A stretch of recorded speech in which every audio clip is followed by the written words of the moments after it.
There are moments in life when we witness something strange, something that defies explanation.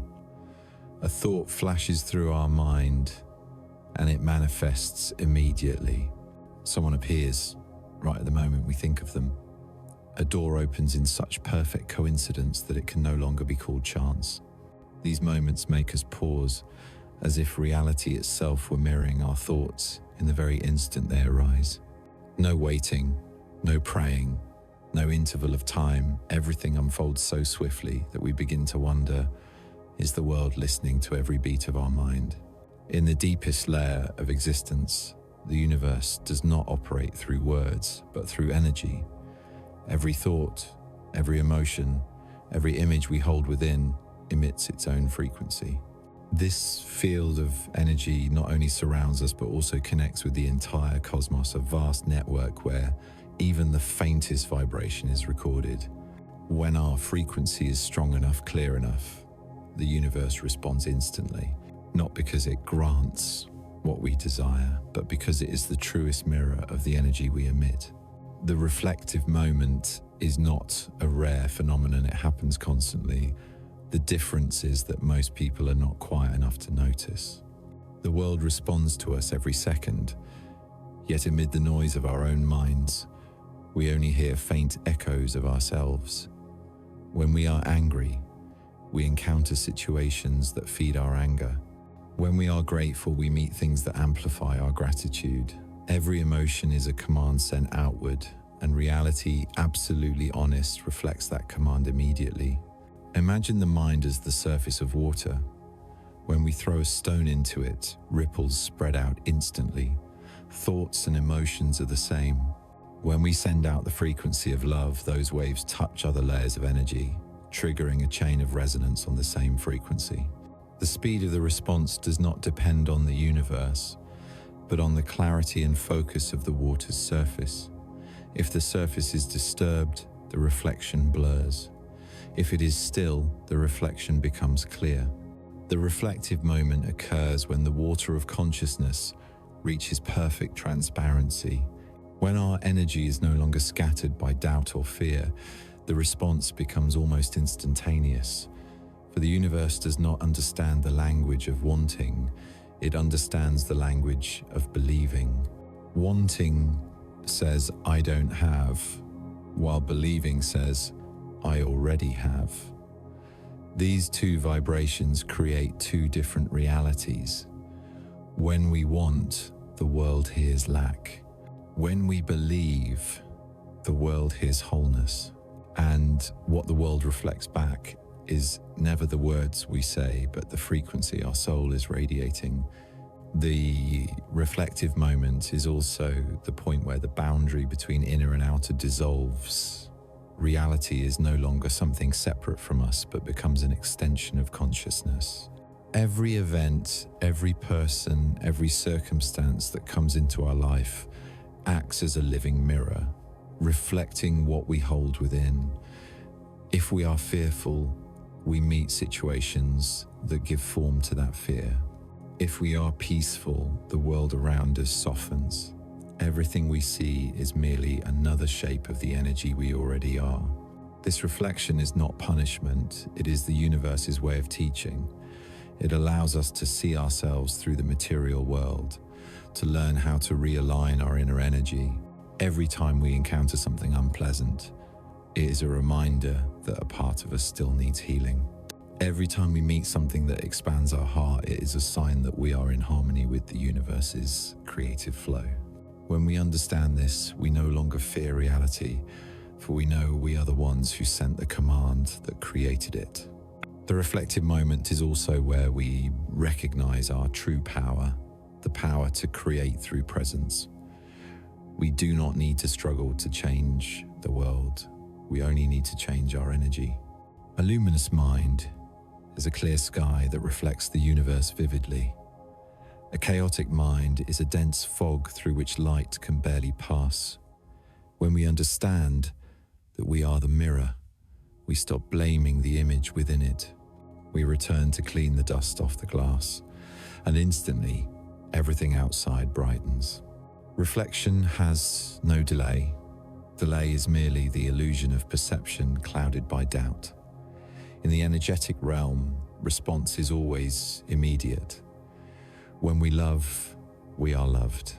When we are grateful, we are blessed. When we fear, fear returns like an echo in a cave. The universe does not distinguish between right and wrong, good and bad. It understands only vibration and reflects it faithfully. Thus, those who know how to emit pure energy, even for a single second, alter the entire structure of the reality around them. Instant reality is not fantasy, it is the principle of resonance. When two frequencies match, they merge and amplify each other. When the human mind aligns with the frequency of what it seeks, the universe has no reason to withhold it. All boundaries dissolve, and the event manifests in the very moment of intention. Those who reach that level of coherence are often thought to be extraordinarily lucky, but in truth, they simply live in perfect alignment. The reflective moment is the universe's reminder that we have never been separated from the source of light. Reality does not come after, it is the continuation of this very moment. Each time we are fully present, undistracted, free from doubt and fear, the world instantly reshapes itself to match that state. For the universe does not follow what we say, it follows who we are. When we realize this, we step into a higher dimension of creation, where every thought becomes an action, every action a ritual, and every moment a doorway into infinite possibilities. There is no need to wait for the future to see results, because the present already contains them all. The moment we believe is the moment it exists. The moment we love is the moment we are loved. The moment we are at peace is the moment the entire world softens with us. And in that realization, humanity stops asking the universe when, because it finally understands that asterisk, everything has always been happening right now, asterisk. For the reflective moment is not a granted miracle, it is the oldest truth of the cosmos, that we and reality have never been two. We are merely seeing ourselves multiplied through the light of infinity.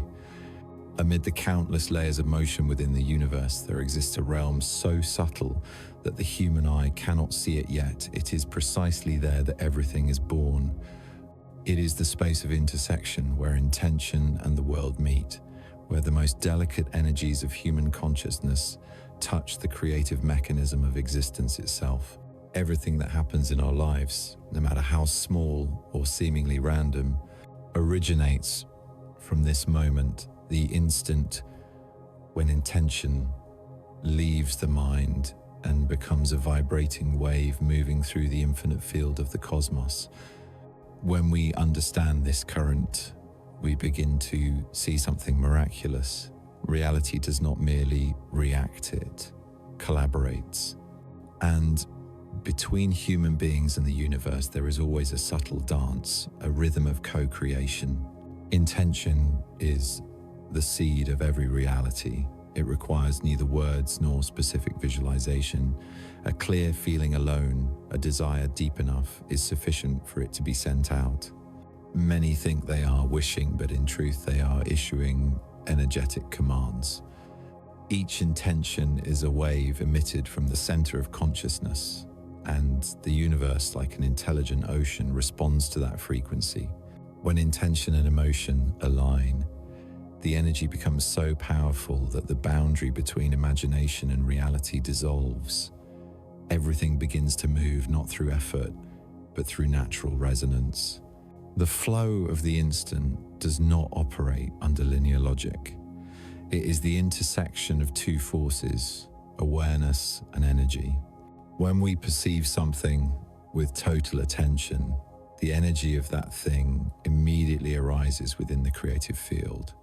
Just as a laser focuses light into power strong enough to cut through steel, an intention pure enough can cut through the limits of time. At that moment, the outer world is nothing more than the instantaneous reaction of the inner current. However, most people cannot feel this current because their minds are divided, half remembering the past, half worrying about the future. Intention has nowhere to settle, no focus to generate a wave. The energy is dispersed, so the response is faint. But when we return to the present moment where mind, emotion, and body are synchronized, the flow opens instantly.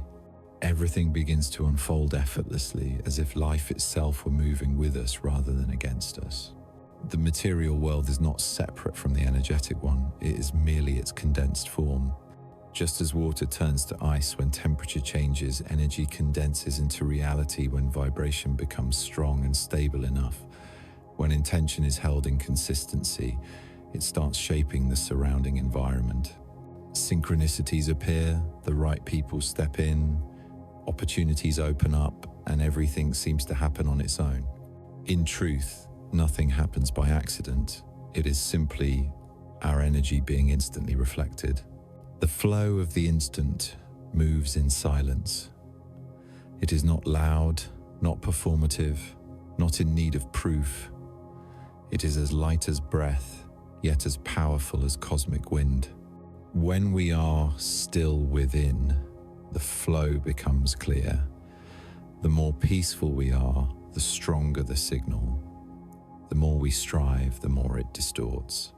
The universe does not understand the language of effort, it understands the language of trust. Thus, those who believe without the need for evidence always see what they desire come easily, while those who doubt must wait long, for their energy has not yet reached coherence. The point where intention and the world meet is the intersection between wanting and allowing. When we want something, energy begins to move, but only when we allow meaning, we release control. Stop worrying and let go of urgency can that energy find space to manifest. If intention is the first drum beat, allowing is the pause that gives the melody harmony. Without both, the rhythm breaks.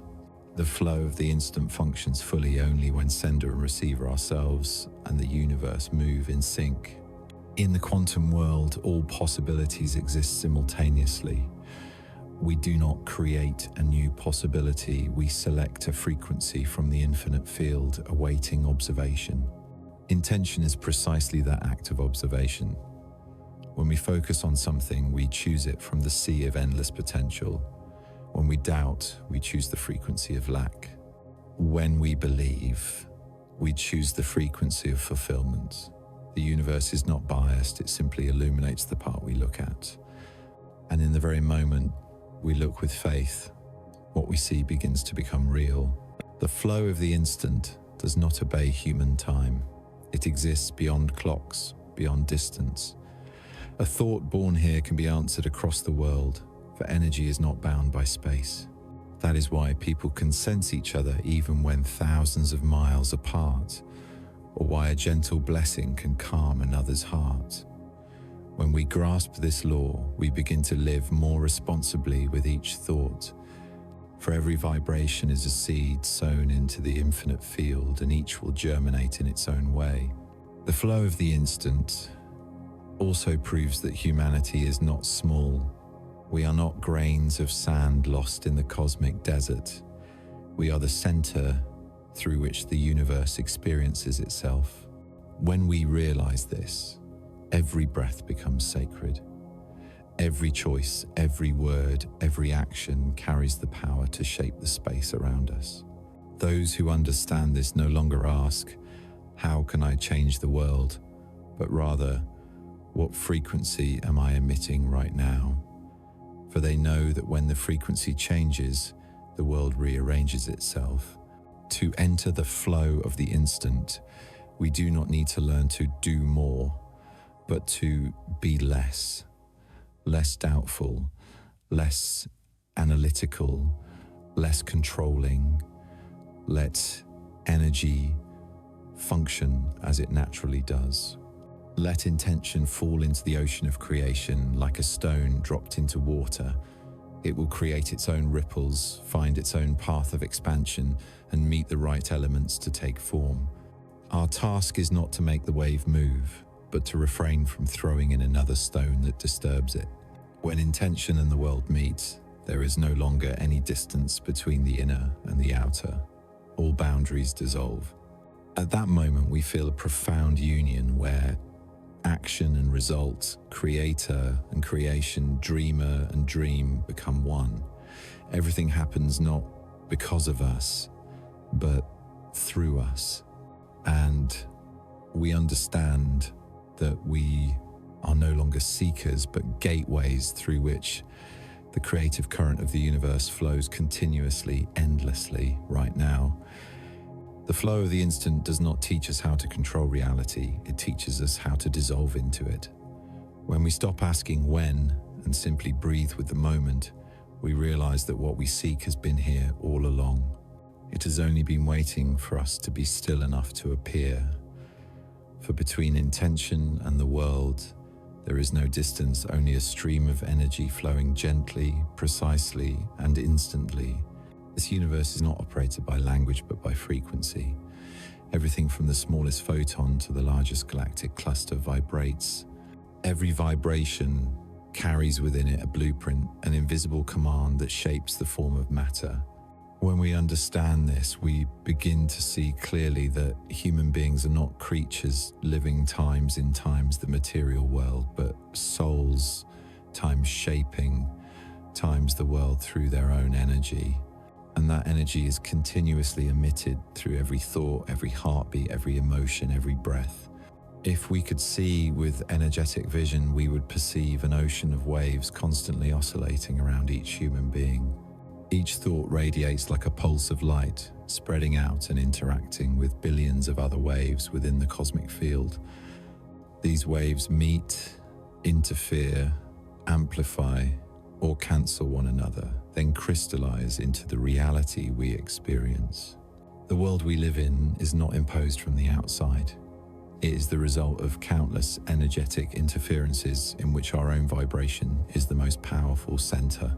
Every emotion has its own frequency: joy, gratitude, love. These are high light, expansive vibrations that attract energies of the same kind. Fear, anger, resentment, these are low, heavy, constricting vibrations that draw in corresponding experiences. This is not abstract philosophy, but the natural mechanics of energy. When we emit a specific frequency, we cannot receive anything outside of that frequency. Just like a musical instrument, only strings tuned to the same pitch will resonate when a note is struck. The universe does not judge us as right or wrong. It simply responds faithfully to the energy we send out. When we constantly vibrate in fear, situations colored by fear will arise to reflect it. When we shift our vibration into trust, the world begins to change, not because a miracle happens outside, but because the frequency within us has transformed. The universe is a mirror, and the mirror never refuses to reflect. In the mechanics of energy, asterisk focus times is the decisive factor. Wherever we place our attention, energy flows there. When we continually think about lack, we feed energy into that very lack. When we focus on gratitude, we amplify what is worthy of gratitude. Energy does not distinguish between wanting and not wanting. It only knows what we are vibrating with. Therefore, instead of resisting what we fear, what we must do is shift our frequency toward what we desire. Focus not to force, but to choose vibration. When we understand the mechanics of energy, we realize that all creation begins with the inner state. A person may speak positive words, but if deep within lies doubt, the true vibration emitted is still one of disbelief. The universe does not hear words, it feels frequency. Therefore, the master of energy does not need to pretend to be positive. They simply need to be times authentic, times aligned in thought, emotion, and belief. When these three merge, energy reaches a unified state, and that unity is the most powerful creative command. Imagine that within each person there is a spherical field of light, constantly radiant. This field is the map of our vibration. When our emotional state changes, this map shifts. When we are in trust, the light expands. When we are in fear, it contracts. This change immediately influences the space around us. People nearby can sense it not through words, but through presence. A peaceful person can calm an entire room because they emit a frequency that harmonizes the surrounding energy. That is how energy spreads, not through force, but through resonance. And within that resonance, we see a profound law. Asterisk, asterisk, vibration is command. Asterisk, asterisk. No pleading, no proving, only becoming the vibration itself. If we seek love, we must become the frequency of love. If we seek peace, we must become the frequency of stillness. If we seek abundance, we must times feel times abundance right now. When we vibrate at that frequency, we no longer want anything for, in energetic terms. Wanting means lacking. Only when we times become times what we seek can the universe reflect it instantly. The mechanics of energy teach us that physical action is only the visible tip of the iceberg. The hidden part, the one that truly determines results, is vibration. We may do much, but if our actions are driven by fear, that energy will still create scarcity. We may do little, but if our actions stem from peace, that energy opens unimaginable paths. Therefore, those who understand energy do not ask, "What must I do?" but "Who am I being in this moment?" When the answer is, "I am trust," every action naturally becomes effective. Energy cannot lie. It is more honest than any word, more revealing than any intention. It exposes who we truly are, even when we try to hide it. But the beautiful truth is that energy is also flexible. We can change our frequency at any time. A single slowed breath, a moment of gratitude, 1 second of stillness is enough to recalibrate the entire energetic field. Transformation does not require long time, only deep awareness. For awareness itself is the switch that turns on consciousness. And when light is on, darkness loses all power to remain. In the subtle mechanics of energy, there is no reward, no punishment, only precise response. The universe is not biased toward anyone, nor does it overlook anyone. It operates as a perfect system, where every vibration is met with a matching frequency. Understanding this, humans cease to beg, to blame, to judge. Instead, they learn to fine-tune themselves like a musician tuning strings to create harmonious sound.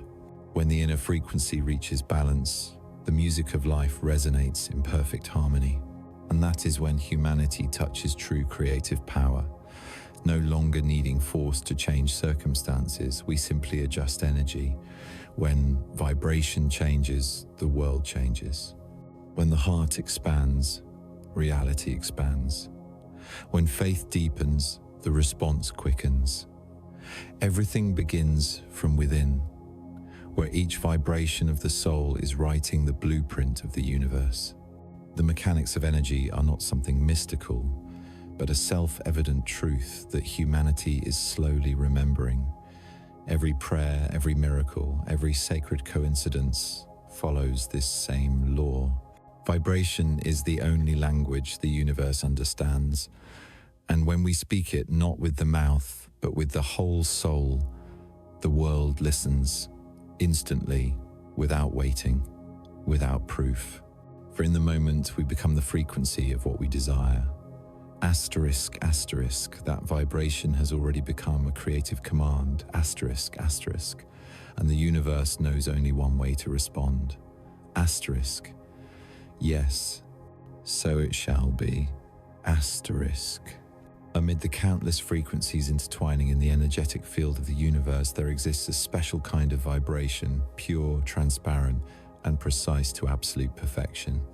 It is the frequency of the soul when it is no longer veiled by fear, doubt, or desire. This frequency does not seek to impose, prove, or hasten to see results. It simply times is times light as breath, deep as the ocean, radiant as dawn. When a person reaches this pure frequency, everything around them begins to naturally realign to match it. No effort, no calculation is needed, only resonance, and the universe takes care of the rest. The pure frequency is the state in which the energies within and without merge as one. There is no longer any gap between words and emotions, between intention and belief, between desire and action. Everything becomes coherent, like a bell ringing without discord. When the frequency reaches that level of harmony, the universe responds instantly, not because the person commands it to, but because they have become a perfect center of resonance where all other vibrations return to form a chord.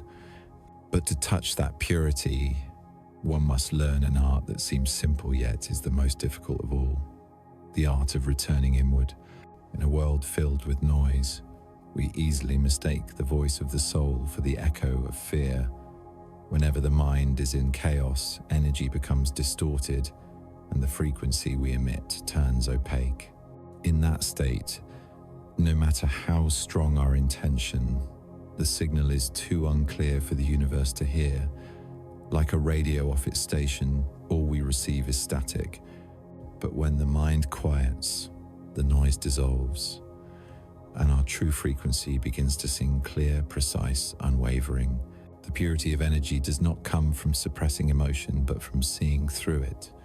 When we dare to face fear without running or repressing it, we dissolve the resistance hidden beneath.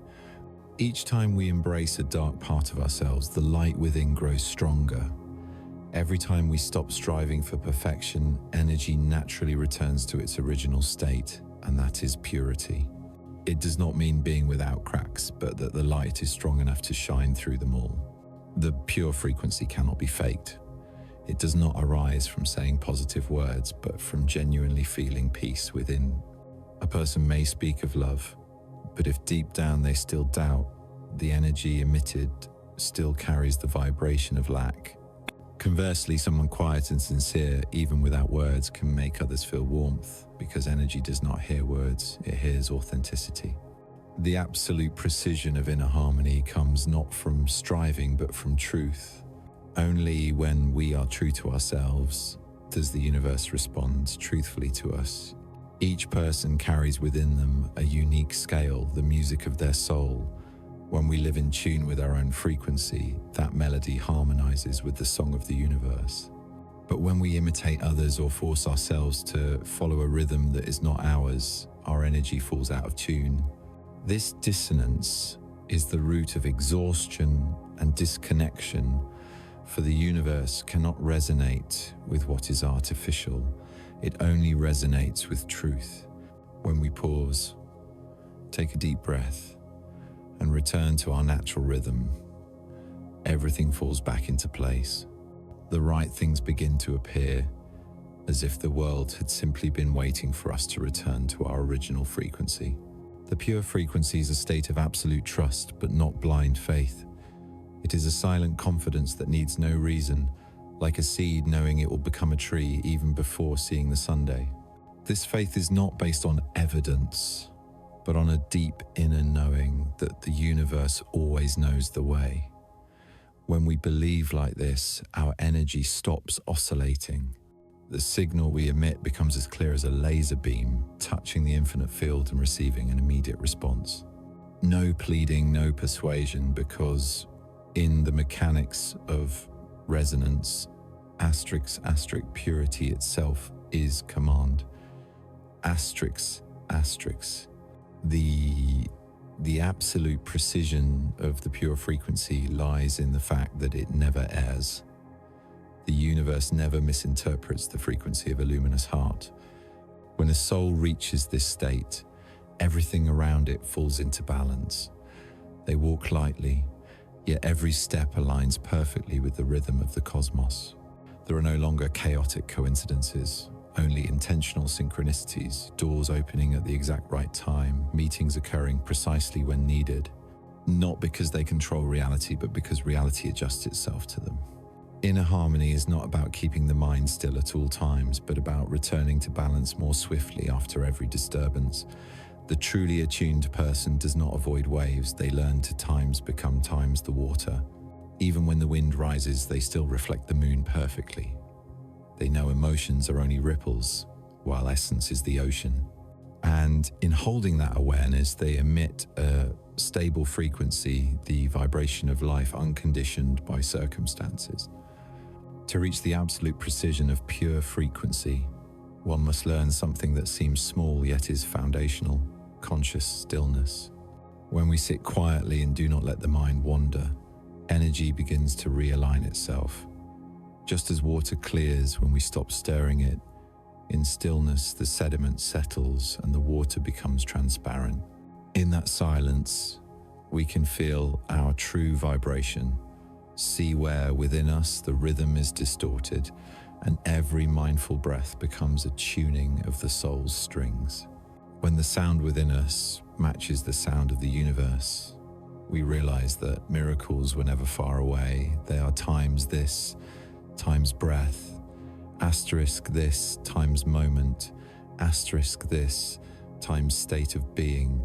The pure frequency is the stage at which energy no longer resists, no longer scatters.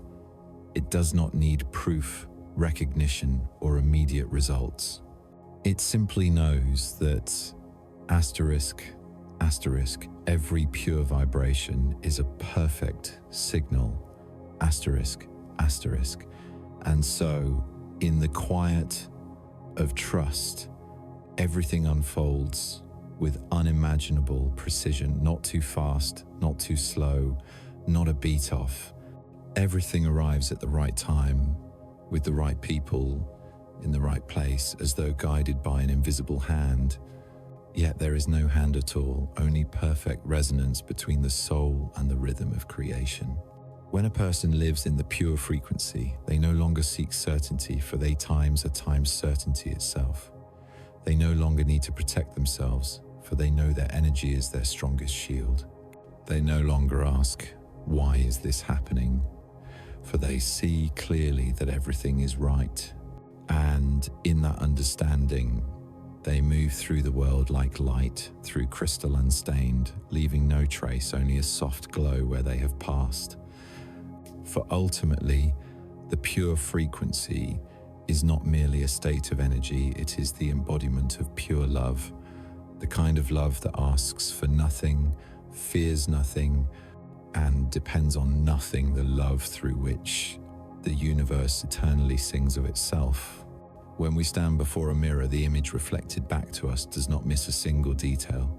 It does not judge, it does not choose, it does not say this is beautiful or that is ugly. It simply tells the truth. The universe is the same. It is not a distant deity observing from afar, but a vast mirror reflecting every vibration emitted by our soul. Everything we see, everyone we meet, every circumstance we pass through is an extension of ourselves, mirrored outward so that we may perceive our inner essence. Once we understand this, we stop blaming life, stop asking, why is this happening to me? And begin to listen to the vibration we are sending out. The material world is merely the reflective surface of the energetic one. Every thought, every emotion is a wave that goes out, and the universe returns the exact frequency of that wave. When we vibrate with faith, we encounter those who bring faith. When we vibrate with doubt, we meet circumstances that deepen our doubt. The universe neither rewards nor punishes, it simply responds faithfully, for its very nature is absolute fairness. Not the fairness of morality, but the fairness of energy, where everything can only resonate with that which shares its frequency. Many say life is unfair, but the truth is the universe cannot make mistakes. It has no capacity for favoritism. Every vibration we send, it records and reflects exactly like an echo in the mountains. Call in a low voice and you hear a low echo. Call in a high voice and you hear a high echo. Call in fear and you receive situations that make you afraid. Call in gratitude and you receive reasons to be thankful. This law is so simple that it almost goes unseen, and yet in its simplicity, it encompasses all things. Those who understand that the universe is a mirror no longer try to fix the mirror. They do not blame the reflection for not pleasing them. They know that to change the image, they need only change their own expression. When we change within, the outer reflection shifts instantly. The universe is never slow, only we are not yet subtle enough to perceive its feedback. Sometimes the reflection does not come through words, but through sensations, intuitions, and coincidences that seem random yet carry unmistakable messages. In the mirror of the universe, not only light but also shadow is reflected. The parts we avoid, hide, or deny reappear through other people and situations so that we may recognize them. The universe does not do this to punish us, but to offer us a chance to heal. Every conflict is a mirror showing us an unresolved part of ourselves. Every wound is a mirror reminding us of an area of energy that needs light. Those who understand this are grateful even for their pain, for it is merely a mirror pointing them toward growth. And because the universe reflects, truthfully, nothing can be hidden.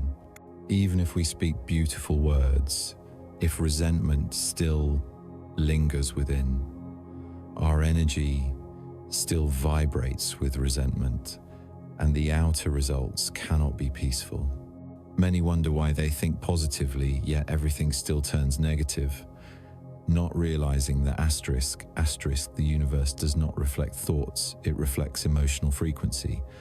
Asterisk, it is not what we say, but what we truly feel that becomes the signal sent out. Emotion is the language the universe understands best. Imagine life as a continuous hall of mirrors. Each day, we pass through hundreds of reflections, the eyes of others, the outcomes of our work, words, unexpected events. Each mirror says one thing: this is the frequency you are emitting. If the reflection brings joy, it means we are in harmony. If it brings pain, it means something within us is calling to be seen. When we stop reacting and begin observing, the mirror transforms into a teacher, and we learn the greatest lesson of the spiritual journey. Asterisk, nothing happens against us, everything happens for us. Asterisk. Some may ask, if the universe only reflects, do we truly have free will? The answer is yes, because we are the ones who choose the frequency for the universe to reflect. Freedom does not lie in controlling the external, but in adjusting the internal. When we choose the vibration of love, the world cannot help but respond with love. When we choose the vibration of fear, the world cannot help but bring reasons to fear. True freedom is the ability to choose the frequency we live in, and because the universe is perfectly honest, we always receive exactly what we emit. Seeing the universe as a mirror also helps us understand the power of forgiveness. When we are angry at someone, we trap ourselves in the frequency of anger. The mirror can only reflect what we project. When we forgive, the energy is released, and the mirror reflects that freedom through lighter experiences. Forgiveness is not because the other deserves it, but because we deserve to see a brighter image of ourselves.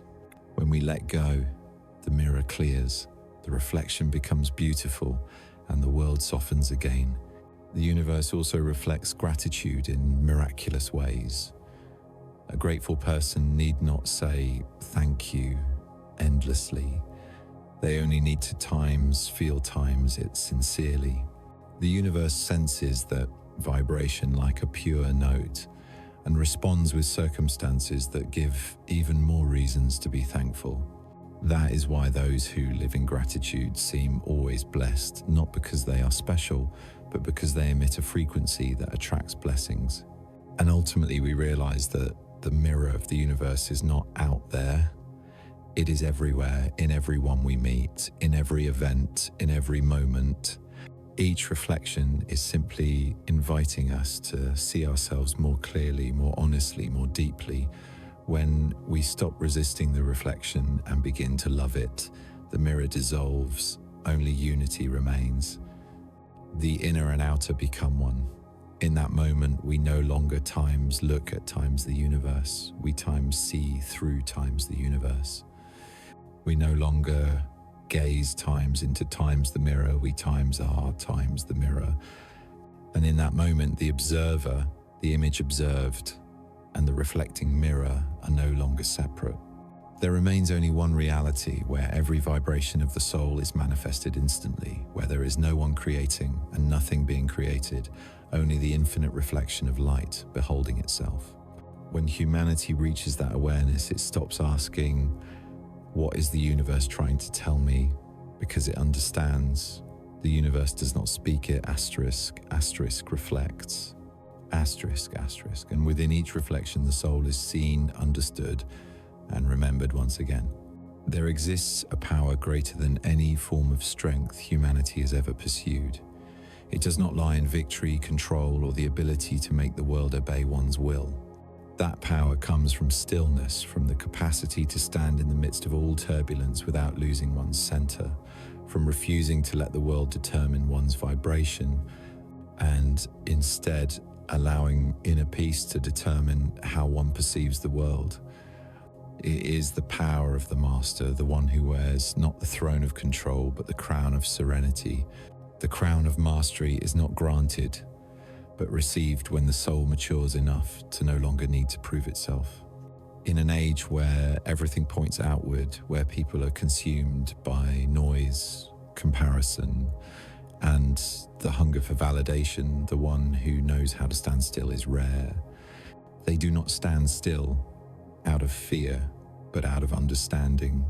They no longer feel compelled to react to every disturbance, for they have realized when we react, we lose energy. When we observe, we master it. Their silence is not weakness, it is the highest form of strength, the strength of one who no longer needs to fight. Mastery is not domination, it is harmony. A true master does not force the world to change, they move in rhythm with it. Like the moon that never touches the ocean yet moves the tides, the master does not control anyone yet naturally brings harmony to all around them. They do not speak much, do not preach, do not strain to attract positive energy. They simply times are times pure, still, unwavering. And it is precisely that steadiness that makes their energy the stabilizing center of the world around them. The power of the master lies in their ability not to be deceived by illusion. They understand that the universe is a mirror and reflections cannot touch the one who looks. When the world ripples, they know it is only the surface, not the essence. When others judge, they are not hurt, for they understand judgment is the mirror of the one judging, not of the one being judged. When life challenges them, they do not retreat, but look deeply into the lesson within. To them, everything is an opportunity to remember their true nature. Nothing can truly threaten an awakened soul. The crown of mastery is not made of gold, but of awareness. Every time we choose calm over reaction, a new gem is set upon it. Every time we hold love amid the storm, another light appears upon its rim. The master does not need recognition, for this crown is not meant to be seen by others. It shines only in the energetic realm, visible to those who have walked through storms and recognize the radiance of one who has emerged whole. The master does not need to win, for they no longer play the game of winning and losing. The moment we seek victory, we have admitted defeat exists. The moment we argue over right and wrong, we have stepped away from the center of truth. But the true master knows that everything is merely a different expression of the same flow of energy.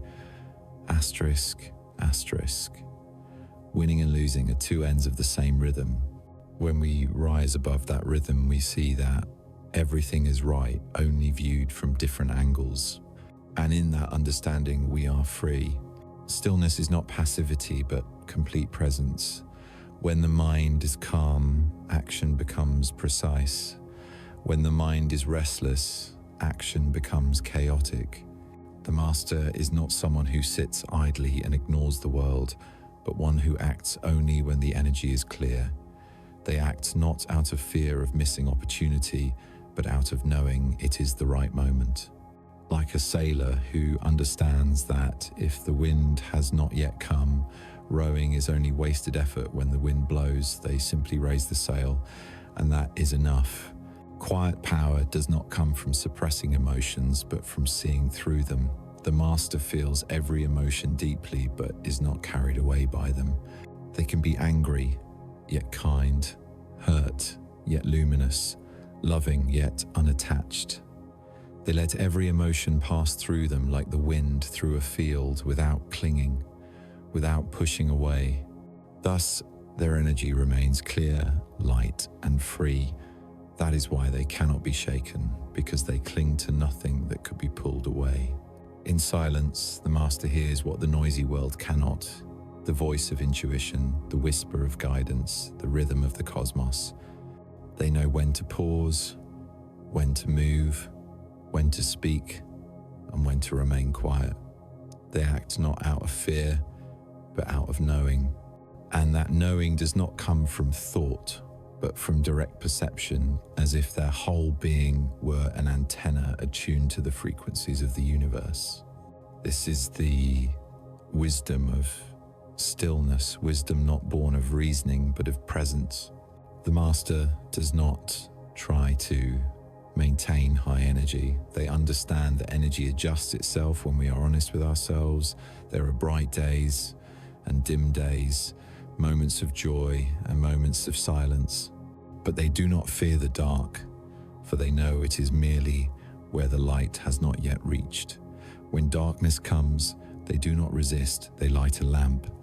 And because of that, their energy does not waver. True stability does not come from being perpetually happy, but from keeping the light, even in sadness.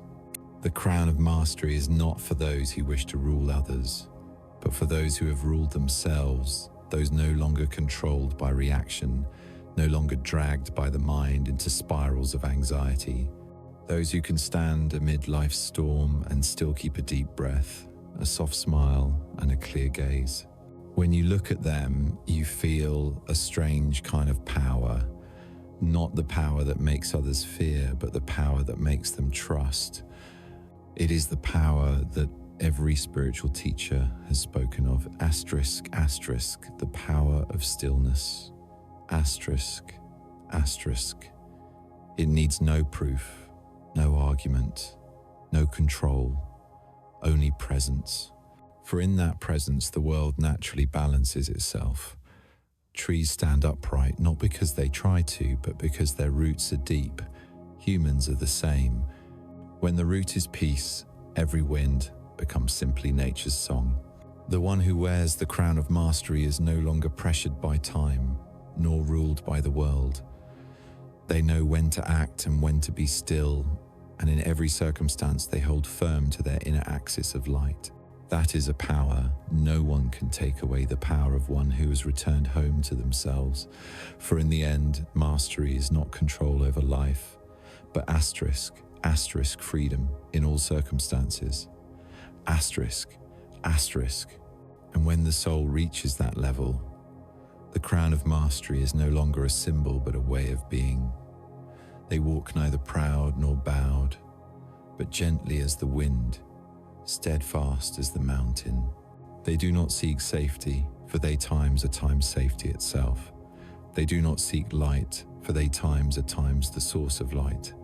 And thus, in silence, they emit an invisible radiance, not a light that shines to be admired, but one that reminds the world. Within each of us already lies such a crown, waiting only for us to be still enough to wear it. Life is like a vast ocean. Every day, every moment, waves of emotion rise and fall, blending joy and sorrow, hope and disappointment, love and hurt. No one can escape these waves. Emotion is a part of life, as the tides are the breath of the sea. But what distinguishes the one swept away from the one who masters themselves is asterisk.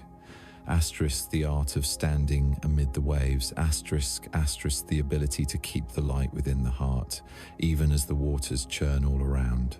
Emotion is not the enemy. It is the language of the soul, the way the inner world communicates with the outer. When we fear, when we grieve, when we rage, it is not our fault. It is a sign that a part of us is calling to be understood, loved, and healed. Yet, most people never learn to listen to emotion, they learn to avoid it. They label emotions as positive or negative, then try to push the heavy ones out of their minds. What they do not realize is that by resisting emotion, they only make the waves rise higher. Emotion is like water. The more you suppress it, the stronger it surges back. The art of standing amid the waves is not about suppressing emotion, but about asterisk, asterisk, seeing it clearly without dissolving into it.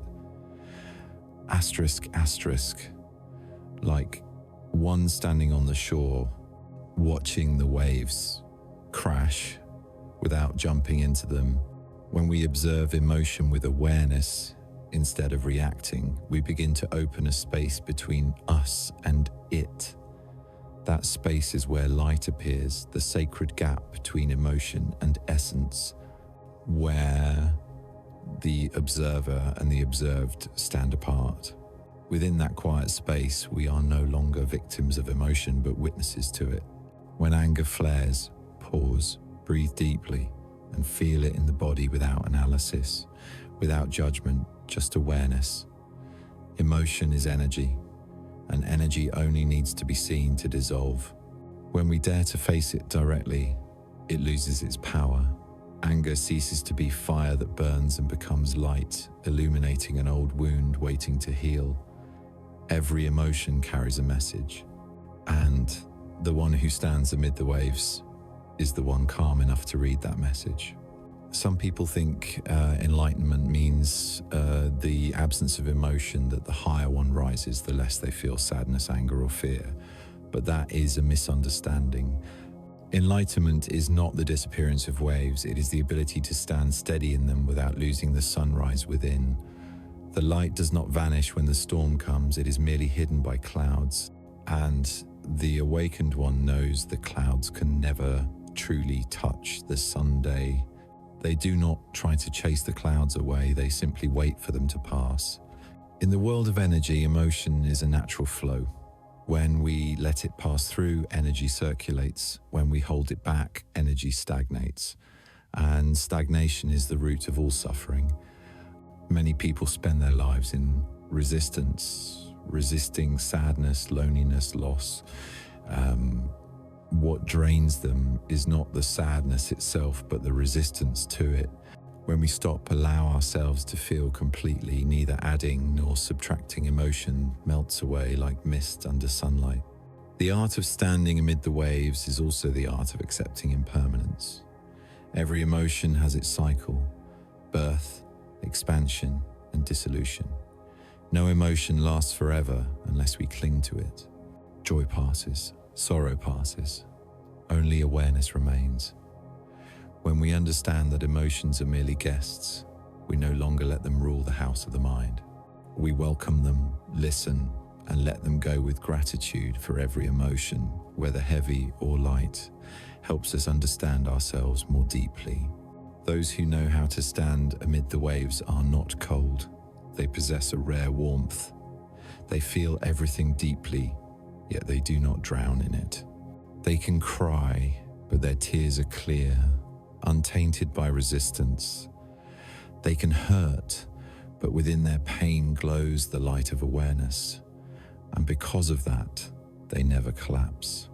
Emotion comes and goes, leaving behind a quiet space, and in that space, light expands. When emotion dissolves, what remains is purity, the radiant stillness that shines from within. Emotion is like the ocean. The deeper it is, the calmer it becomes. The surface may be turbulent, but the depths are always still. The one who masters emotion is the one who has reached that depth within themselves. They do not fear the waves because they know they are not the surface, they are the ocean itself. And when we become the ocean, nothing can drown us anymore. Many ask, how can I stay calm when the world keeps changing? The answer does not lie in trying to hold on, but in asterisk, letting go. Asterisk. Everything in life, emotions, circumstances, people comes and goes. When we stop clinging, we stop fearing loss. When we stop fearing loss, we are free. And within that freedom, calmness naturally appears. Not a forced calmness, but one born of deep understanding that asterisk, nothing is ever truly lost, only transformed. Asterisk. The one who stands amid the waves knows that every storm has its cycle, and after every surge, the sea grows clearer. Each time we move through an intense emotion, we are no longer the same. Fear dissolves, leaving strength. Sadness dissolves, leaving wisdom. Anger dissolves, leaving compassion.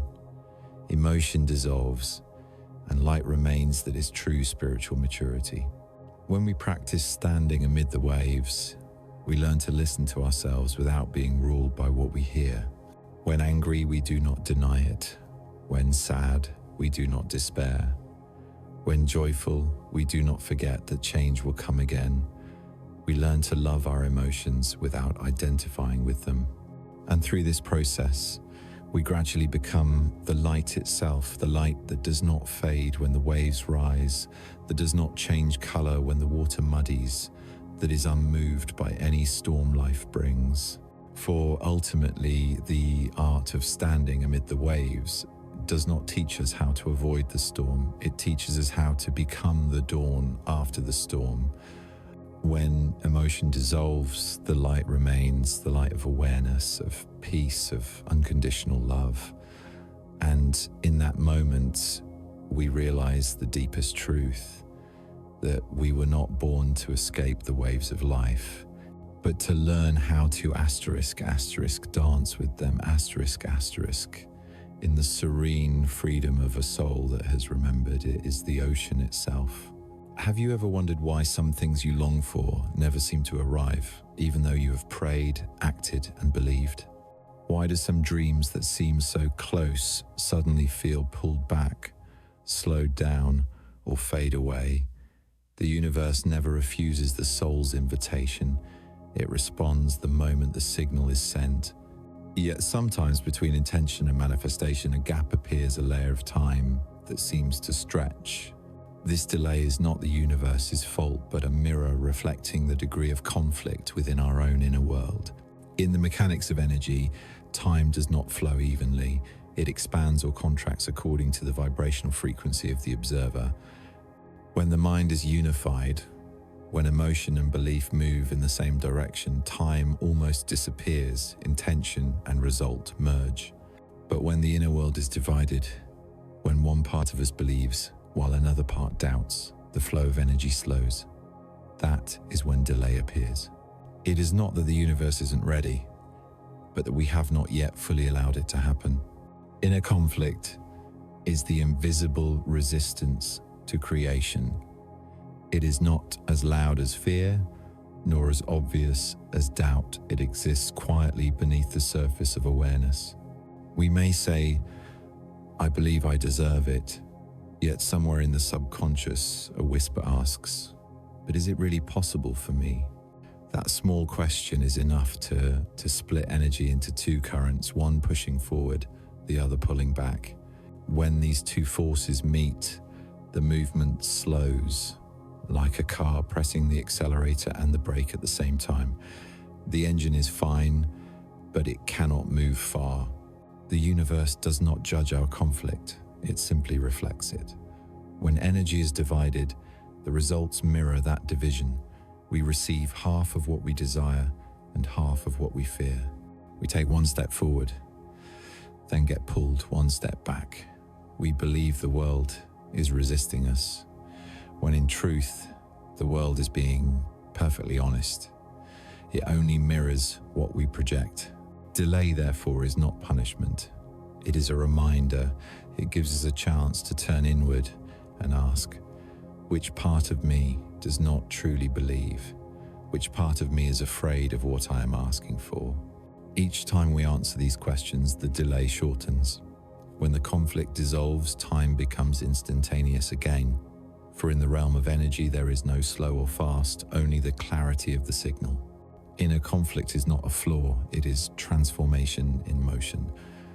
When we move toward a higher frequency, the older energy, the parts made of fear and limitation, rise to the surface to be seen and released. That process creates the sensation of delay. But in truth, nothing is late. Only the old is dissolving to make space for the new. If we are patient, the delay becomes refinement. If we are impatient, we call it frustration. What prolongs the delay is resistance to the delay itself. When we keep asking, why isn't it here yet? Why hasn't it happened? Our energy shifts to the frequency of lack. The universe responds by maintaining that exact state, not as punishment, but because it can only mirror what we are. When we stop demanding, when we accept that everything is unfolding perfectly, we step out of the frequency of lack and the delay shortens instantly. In acceptance, energy becomes seamless and the universe only needs a seamless flow to create. Decoding the delay is learning to listen between the beats of desire. Time slows not to discourage us, but to fine-tune our vibration into precision. Like a musician tuning an instrument, if they rush, the sound will be off-key. The universe does not send out an out-of-tune symphony. It waits until faith and belief strike the same note. Then the symphony begins, effortlessly. Inner conflict often stems from old beliefs, the phrases we heard since childhood. Life is hard. You have to suffer to earn good things. Good fortune isn't for people like us. These become baseline frequencies in the subconscious. Even when the conscious mind wants positivity, the foundational energy still hums the old tune, and the universe, being the most honest mirror, can only reflect that tone. When we recognize and heal those root beliefs, the flow becomes unobstructed. Then we no longer need to wait, because nothing stands in the way of flow. One way to dissolve delay is through asterisk, the practice of inner alignment. Asterisk. Write down what you want, then listen to how your body and heart feel. If a part of you feels uneasy or doubtful, don't push it away. Speak to it gently as you would to a frightened child. Ask, what are you afraid of? Then listen deeply. When fear is understood, it dissolves. When the inner world becomes whole, energy no longer splits, and what you desire can manifest right here, right now. Delay also teaches us the great lesson of unconditional trust. Trust not because we times see asterisk, but because we times know asterisk. When we only believe after seeing proof, we are using the mind, and the mind always needs time. But when we believe through the soul, time is unnecessary. That is why those who believe with their soul often see results arrive swiftly, while those who believe with logic experience delay. They are waiting for evidence. The universe is not slow, it is the mind that invented the concept of slow. If we look deeper, we will see that delay is a gift. It is the pause between two notes of creation. Without that pause, the symphony would be only noise. In the silence of delay, we are invited to return to ourselves, to refine, release, and rebalance. When we stop forcing time, time melts into eternity. And in that moment, everything happens the instant we no longer times it to Those who understand this law no longer fear delay. They see in it a perfect intelligence. When something has not yet arrived, they know that energy is still aligning within. They do not rush, blame, or doubt. They know that if the universe hasn't delivered yet, what is coming will be greater, deeper, and truer. And in that trust, they become light. And when energy is light, delay dissolves. Ultimately, decoding delay is not about controlling time, but realizing that asterisk time has never truly existed. Asterisk, there is only alignment or misalignment. When mind and soul speak the same language, reality responds instantly. When they conflict, we perceive time as the illusion of a flow divided. But once the inner world unifies, the illusion fades, and we realize that what we sought was never in the future. It was always here, waiting for us to become ready to receive. And in that moment, time stops. There is no someday, no when.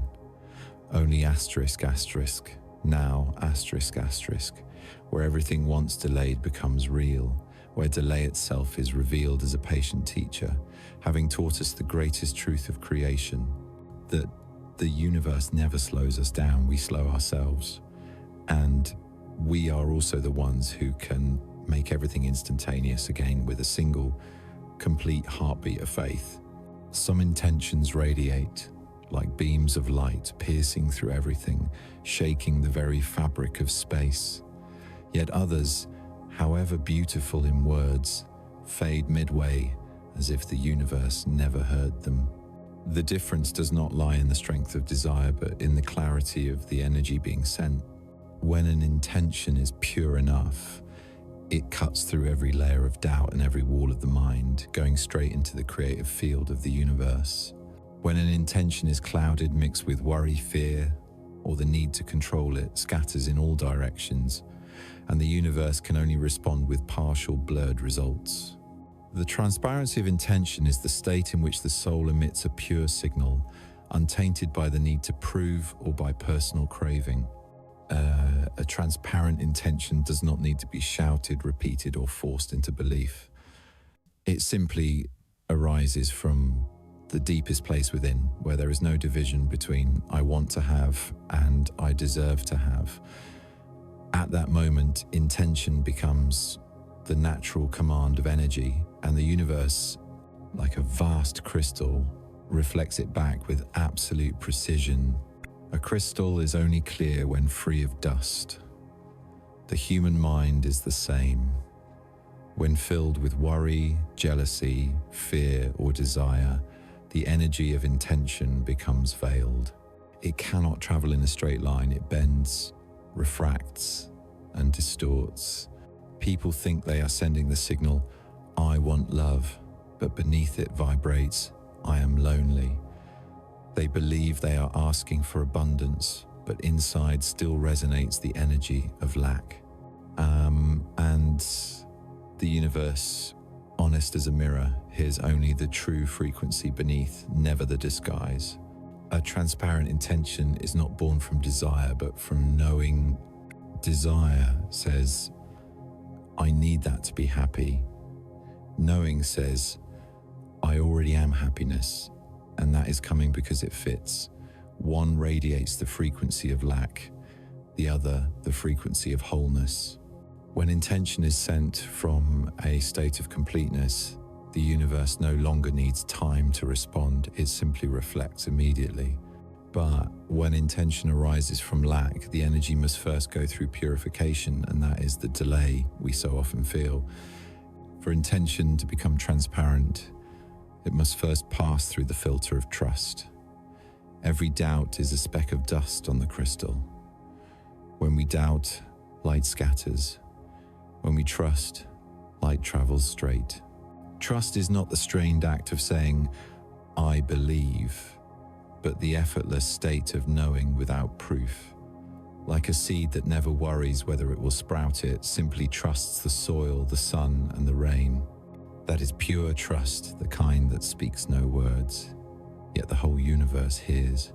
The transparency of intention allows no double motives.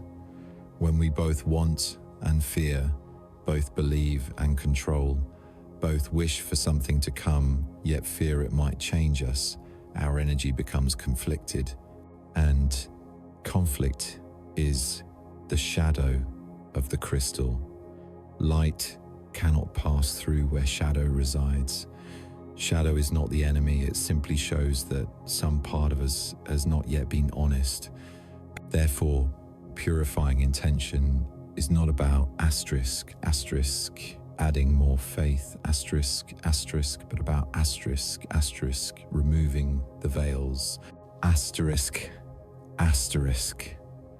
not about doing more, but about being truer. Honesty with oneself is the beginning of all transparency. Ask yourself, why do I truly want this? If the answer comes from fear of lack, rejection, or inadequacy, then it is not an intention, but a reaction. Reaction creates distorted energy, and distortion creates distorted results. But if the intention arises from peace, gratitude, and unconditional love for life itself, that energy aligns with the creative source. And the result cannot fail to come, for it is no longer what I want, but asterisk, what naturally must be, asterisk. A transparent intention has no deadline. When we impose time, we subconsciously tell the universe that we do not trust its rhythm.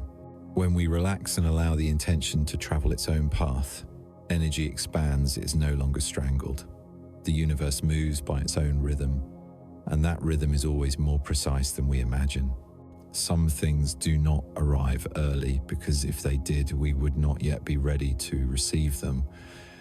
Some things do not arrive late because if they did, our faith would falter. Everything is orchestrated with the precision of light, and light never makes mistakes. Imagine each intention as a beam of light projected from the heart. When that beam is clear, it travels straight into the center of the creative field where energy crystallizes into form. But if that beam carries shadows of fear, doubt, or effort, it bends, loses direction, or rebounds upon the sender.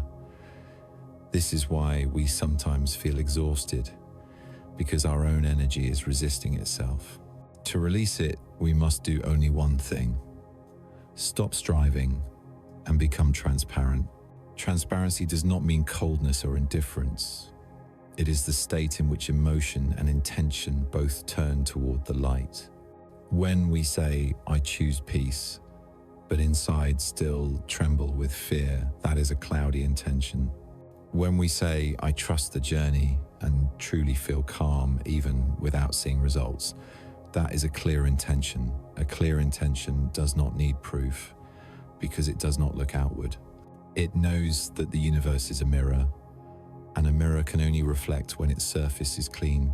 Purifying intention is one of the most delicate practices on the spiritual path. It does not come from intellect, but from stillness. When we sit quietly without trying to change anything, the heavy layers of energy naturally fall away. Like muddy water settling into clarity, the mind becomes transparent. In that state, intention no longer needs to be times made. Times arises. Asterisk. It comes not from the mind that wants to control, but from the heart that wishes to serve. And every intention born of service is supported by the universe because it moves in harmony with the purpose of the whole.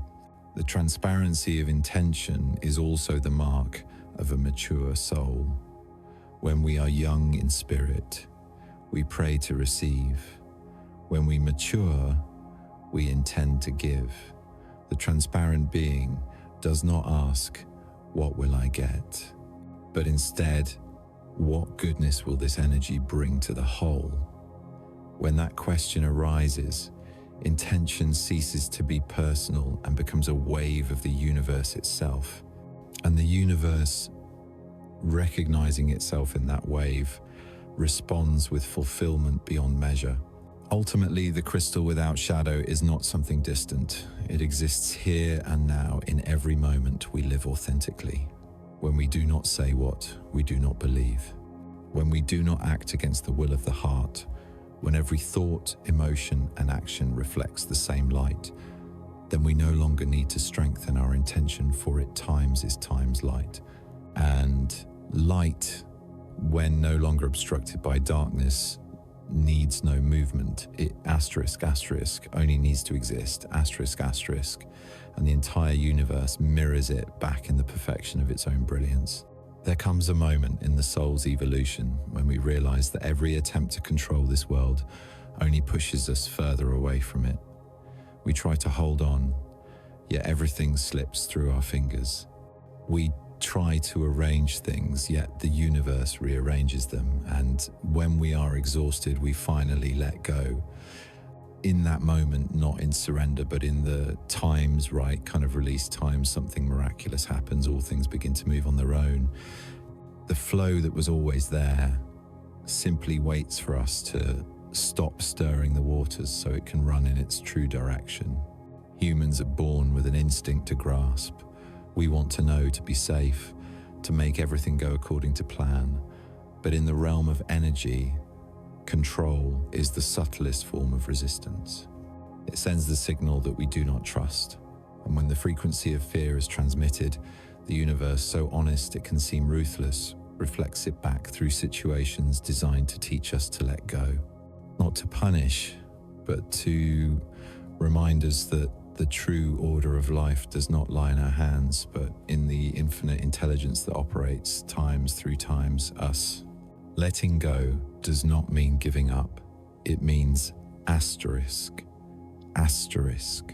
stopping the effort to force the world to obey our will. Asterisk. When we let go, we do not stop acting. We act differently, lighter, subtler, aligned with the current rather than against it. Those who know how to let go are not passive. They still plant seeds, work hard, and live fully, but they are unattached to outcomes. They understand that their task is to sow correctly. Whether the seed blossoms or bears fruit is the work of the universe. When the mind releases control, action becomes graceful, and it is precisely that grace which allows results to arrive more swiftly. Imagine a river. As it flows, it does not need a map. It never asks, should I turn left or right? It simply follows the contours of the earth and always finds the sea. Humans are the same. When we try to control, we build dams and block the current. The water does not disappear, it stagnates, builds pressure, and eventually breaks out in ways we never expected. When we let go, the water finds its way again. For the essence of life is motion, it needs no instruction. To let go, therefore, is not to lose power, but to return power to its rightful place, the natural flow of the universe. Control is the child of fear, surrender is the child of trust. When we believe everything will come at the right time, we no longer need to hold. When we believe the universe is wiser than our intellect, we no longer need to calculate. When we believe we are supported, we no longer need to strain. And within that trust, energy begins to flow smoothly. The things we once thought impossible start to happen not through effort, but through resonance. We find ourselves moving through life without the collisions of resistance because we no longer fight the current. Those who have not yet learned to let go often say, if I don't control it, everything will fall apart. But they fail to see that it is the fear of chaos that makes them live in chaos. The universe is not chaotic, only the mind is. When the mind is calm, the world is calm. When the mind trusts, everything arranges itself. Letting go does not make us weaker. It restores us to the frequency where the universe can move through us. In the instant we stop trying to do, the current of creation begins to do through us. That is the difference between one who strives to create miracles and one who times becomes times the miracle. Letting go does not mean abandoning responsibility. On the contrary, it requires a higher awareness. Those who let go know clearly the boundary between what is theirs and what belongs to the universe. They fulfill their part, then release the rest. They do not pull on the stem to force the fruit to ripen, nor shake the tree to make the flowers fall. They know that time has its own rhythm, and within that rhythm everything is perfect. They do not pray, "Let things go my way," but whisper, "May the universe's best unfold through me."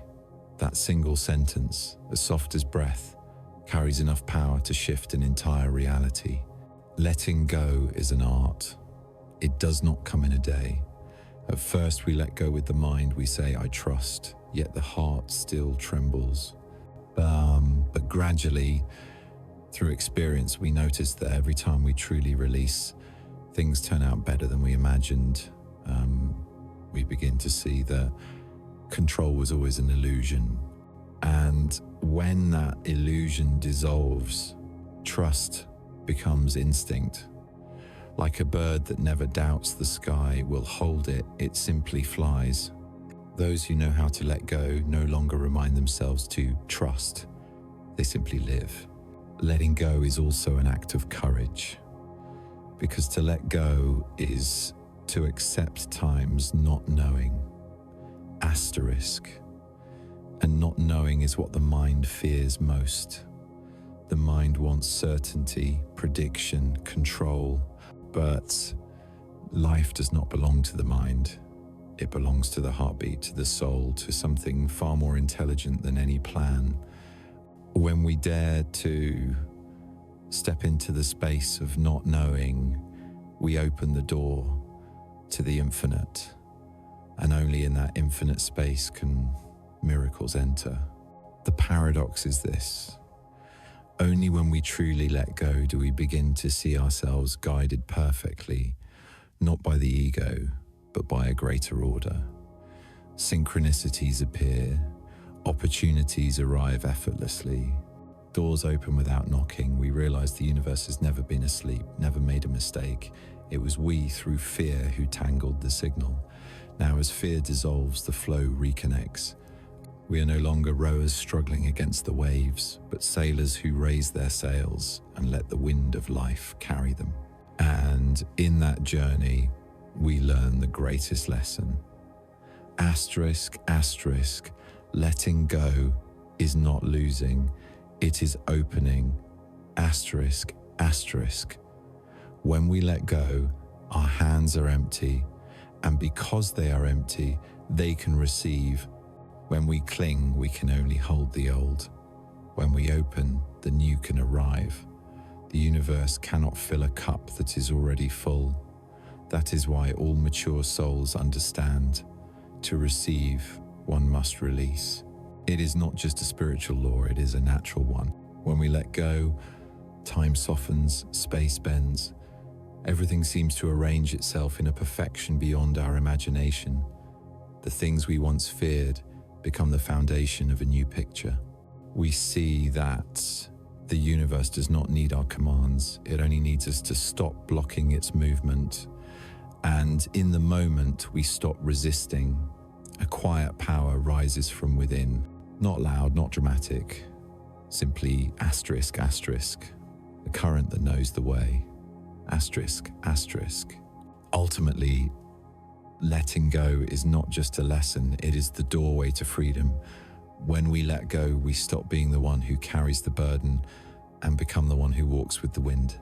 When we let go, we stop demanding from the world and begin to feel it as a living symphony.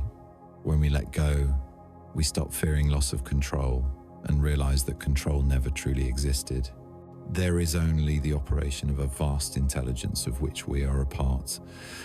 And when we finally understand this, the soul exhales. It no longer needs to fight, prove, or foresee what will come. It simply walks in trust within the sacred stillness of the universe, perfectly unfolding through each of its breaths. For at the heart of every miracle lies a single truth. Asterisk, asterisk. The universe does not need us to control it.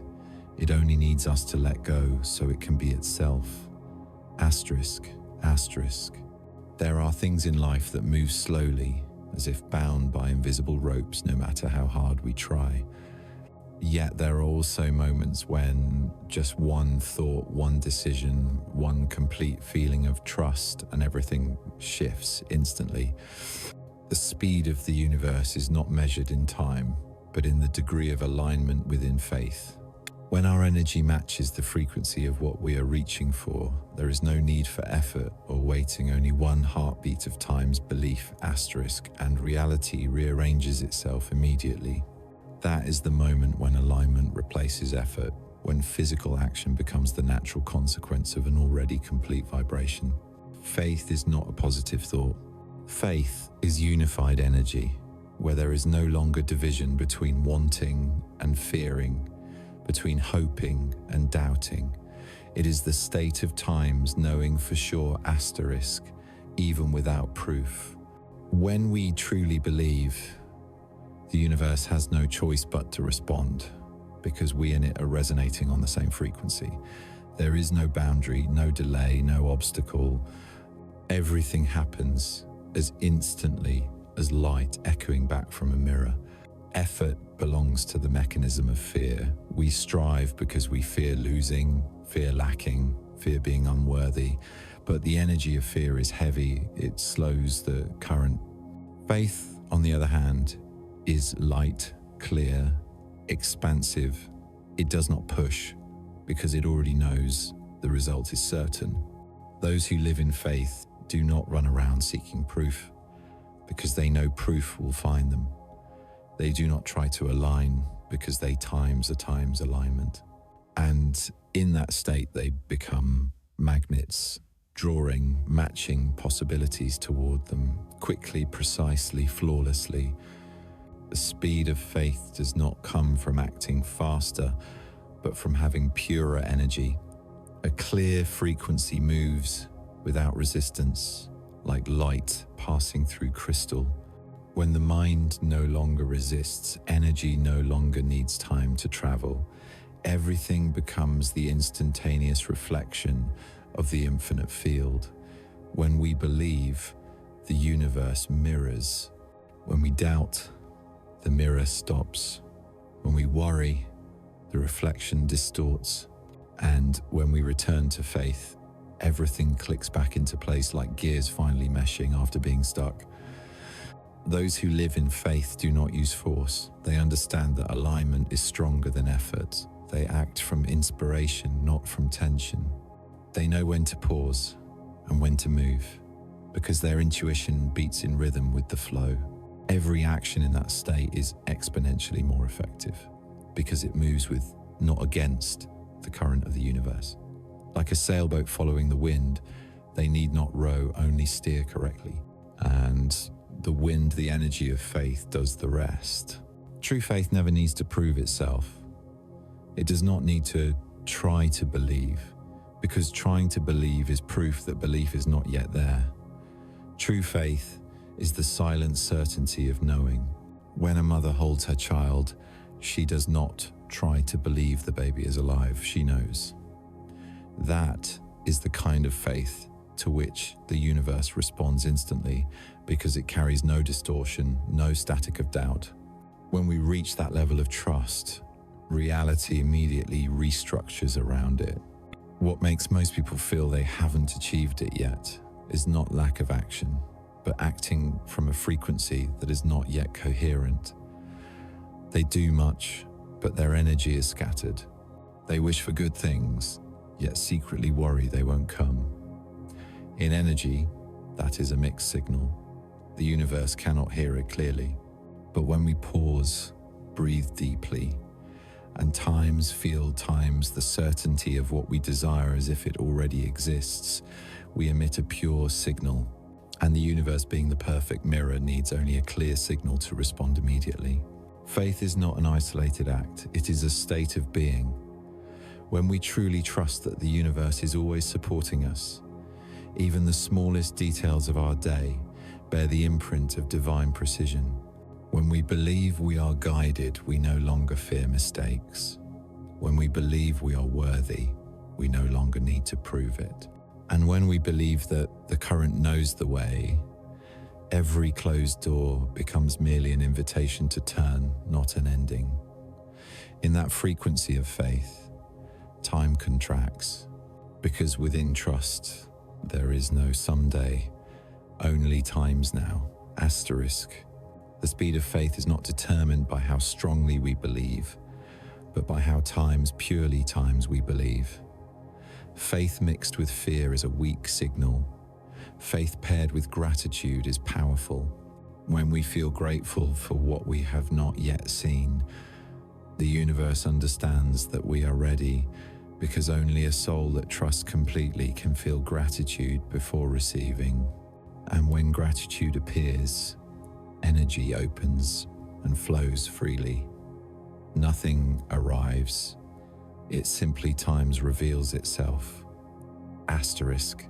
Those who live at the speed of faith are never in a hurry, yet everything around them happens quickly, not because they push, but because they have released all resistance. When the mind no longer doubts, energy no longer clogs. Like a radio wave once tuned to the correct frequency, the signal comes instantly. No shouting, no repetition, no waiting. The universe is not limited by time. It is only limited by misalignment. When we resonate, speed becomes light itself. Faith is the only shortcut in creation. It bypasses effort, planning, and calculation. It flows purely through state. Those who reach that level no longer act to have, but act because they are. They do not act from lack, but from fullness. Not for the result, but for the joy of doing. And when their energy is joy, the universe operating on the same frequency responds immediately, not as a reward, but as a reflection of resonance. If effort is walking on foot, faith is flying on wings. Effort has limits, faith has none. Effort requires force. Faith requires stillness. Effort comes from will. Faith comes from awareness. When will rests, awareness awakens. And when awareness opens, we see there is nothing to chase, because everything is already running toward us. The speed of faith is not a metaphor, it is energetic truth. In the deepest layer of existence, the universe does not wait, it mirrors. The clearer, purer, and more aligned the faith, the more immediate the reflection. When we stop striving, when we stop thinking, we must earn what we desire. Energy stabilizes instantly. And when energy is stable, time dissolves. Faith becomes command. And the universe, perfectly honest, replies, "It is done." And that is when we understand that miracles have never come from effort. They come from asterisk, the speed of faith, asterisk, where we stop chasing the universe and begin walking in rhythm with it. In that state, every action becomes as light as breath. Everything unfolds as naturally as sunrise. And all we can do is smile, knowing that whatever is sent out in pure faith is already complete in the very moment we believe. Within every human being lies a space. No one else can enter a silent kingdom where all the tempests of the outer world lose their power. It is the central region of the soul, the place where we hold our true sovereignty. When we find it, the world no longer controls us. No word can wound us. No circumstance can pull us out of orbit. In that stillness, we become the center of our own universe, not through control, but through harmony. Peace at that moment is not something to seek, but the natural state of a soul that has returned to its rightful position. People often live like satellites, pulled by the gravity of others, by opinions, emotions, fears. They forget that they too are planets with their own orbit, their own core, their own light. When we fail to recognize this, we hand over our power to the external. A single glance can shake us. A single word can keep us awake at night. A single failure can make us doubt ourselves. But when we reclaim inner sovereignty, everything reverses. We are no longer pulled, we radiate. Instead of reacting, we reflect. Instead of running, we stand still. Inner sovereignty does not come from strength, but from understanding. Understanding that nothing outside can touch the soul unless we allow it. Understanding that emotion is not an enemy, but a signal guiding us back to the center. Understanding that every disturbance is not a danger, but an opportunity to see where we have drifted from our core. Those who understand this no longer resist life, they listen to it. And when they listen, life becomes gentle, like the sea calming under a soft wind. Peace does not mean the absence of storms. Peace is when, amidst the storm, we still hold the clarity of the lake within. A sovereign mind does not deny emotion. It sees through it. When angry, it knows where the anger comes from. When sad, it knows that sadness does not define it.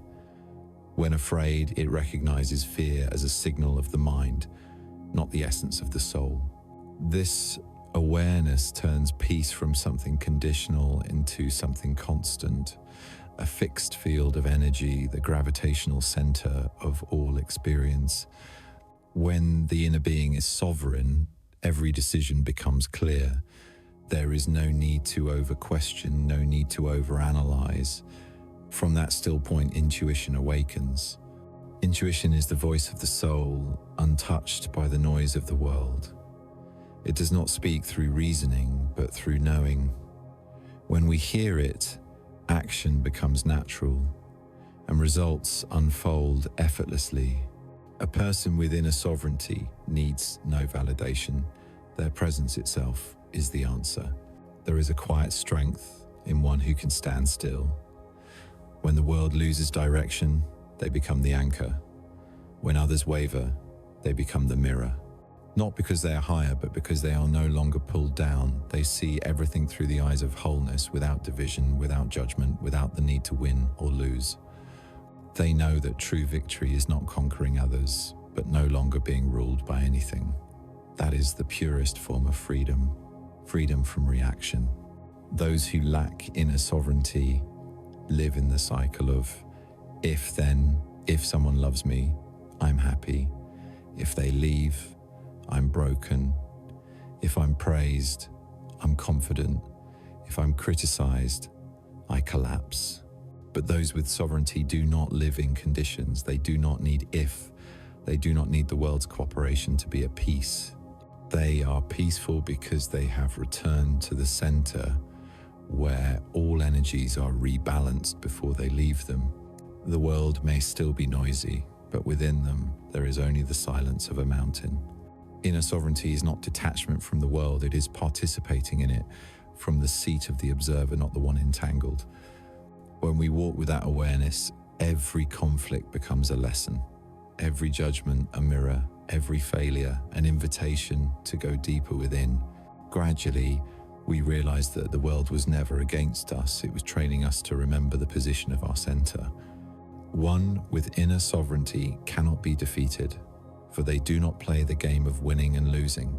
They cannot be wounded, for they do not identify with the wound. They cannot be trapped in memory, for they do not cling to old images. They understand that everything is only experience, and experience can touch them, but never define them. With that understanding, we step out of the cycle of suffering. We still live, still love, still lose, but all unfold like waves brushing the shore, leaving patterns but never taking the ground beneath. Inner sovereignty is also the path of love, not romantic love, but the love of acceptance. When we love ourselves enough, we no longer allow anyone to trespass our energetic boundaries. We no longer need others to fill us, for we are already whole. We no longer use emotion as currency, for we know love is not a transaction. Then we begin to radiate love instead of demanding it. And the miracle is that when we radiate it, the world reflects it back 1,000-fold. True peace is not a destination, but a stance. It is the way we stand within the world.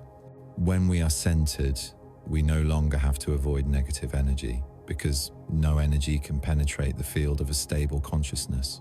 Like the eye of a storm, the still point amid the chaos, the one who attains inner sovereignty has found the eye of the soul's storm. They no longer ask, how do I find peace? They simply observe, what within me is disturbing the peace? That single question is enough to bring energy back into balance. When we truly stand at the center of our own universe, we no longer try to understand the universe, for we times it. Every reflection outside is an extension of our mind. Everyone we meet is a fragment of our own mirror. And when we hold peace in our hearts, the universe mirrors that peace back in every circumstance. Then we are no longer people living in the world, but asterisk creators shaping the world from within. Asterisk. Inner sovereignty is the final gift of awakening, not for domination, but for harmony. When we master our energy, we no longer need to control anyone. When we are stable, we naturally bring order to what surrounds us. When we are still, the world becomes still. And in that stillness, we are no longer drifting grains of sand, but stars holding our orbit steady in the galaxy of the soul. So do not search for peace out there. Peace does not live in promises, in the future, or in circumstance. Peace comes when we realize that asterisk, everything outside is only the wave, while our center is the sea. Asterisk, when we remember that, we return to being the sovereign of our inner world.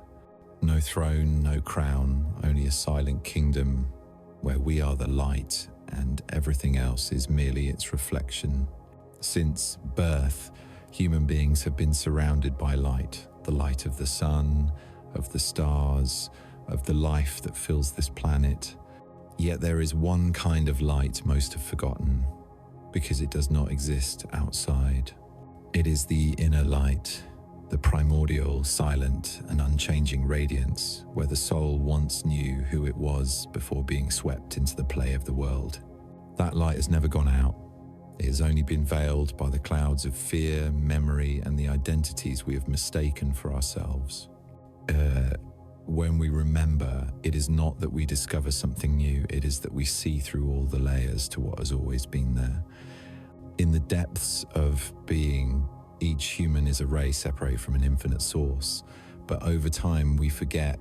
We begin to define ourselves through names, roles, status, through what others think, through what we do. Pieces of the self scatter across countless fragments of life. Then, one day, in the exhaustion of constantly becoming, the soul whispers, "Remember." And that is when the journey of awakening begins, the journey back to the light of self-recognition. The inner light does not need to be sought, it only needs us to stop running.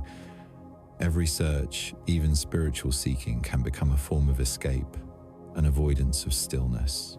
For in stillness, there is nothing left to hold on to, and that is what frightens the ego most. Yet only in stillness can light be seen. Just as we can only see the sky's reflection when the lake stops rippling. When the mind becomes still, we realize we were never disconnected from the source. The light of self-recognition is neither loud nor dazzling. It does not come in moments of excitement, but in the quiet instant when we look within ourselves without judgment, without interpretation. When we stop trying to be better, higher, or more deserving, we suddenly realize we were never lesser, never far, never separated from the source.